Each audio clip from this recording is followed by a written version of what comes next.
எல்லாரும் சொல்றாங்க இந்த ஏரியாவுல எதுவுமே உங்க அனுமதி இல்லாம நடக்காது. அது உண்மையா? ஒரு சின்ன கரெக்ஷன். சட்டம். நான் சொன்னா அது சட்டமாகும். நான் மௌனமா இருந்தா தண்டனை. சரி, நைட் மார்க்கெட்ல ஓடுற பணம் எல்லாம் யாரு கையில சேருது? பணம் ஓடுற நதி மாதிரி. ஆனா அந்த நதிக்கு திசை காட்டுறவன் நான். நீங்க ஞானி மாதிரி தத்துவம் பேசுறீங்க. ஆனா போலீஸ் ரிப்போர்ட் வேற மாதிரி இருக்கு. போலீஸ் ரிப்போர்ட் எழுதுவாங்க, நான் வரலாறு எழுதிட்டு இருக்கேன். அதான் வித்தியாசம். உங்க கையை தாண்டி இங்க ஒரு பிசினஸ் கூட நடக்காது. கொள்ளை, கொலை, கடத்தல், கருப்பு பணம் இதெல்லாம் சட்டப்படி குற்ற செயல். நீங்க இதை மறுக்கிறீங்களா? இங்க இருக்க மக்களுக்கு நல்ல கல்வி, மருத்துவம் அடிப்படை தேவைகள் உங்க சட்டத்தால என் செஞ்சு தர முடியல. என் சட்டத்தால முடிஞ்சது.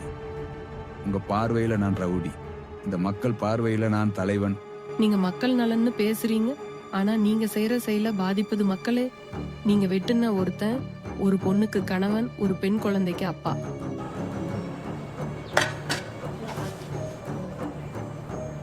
நேர்காணல் முடிஞ்சது.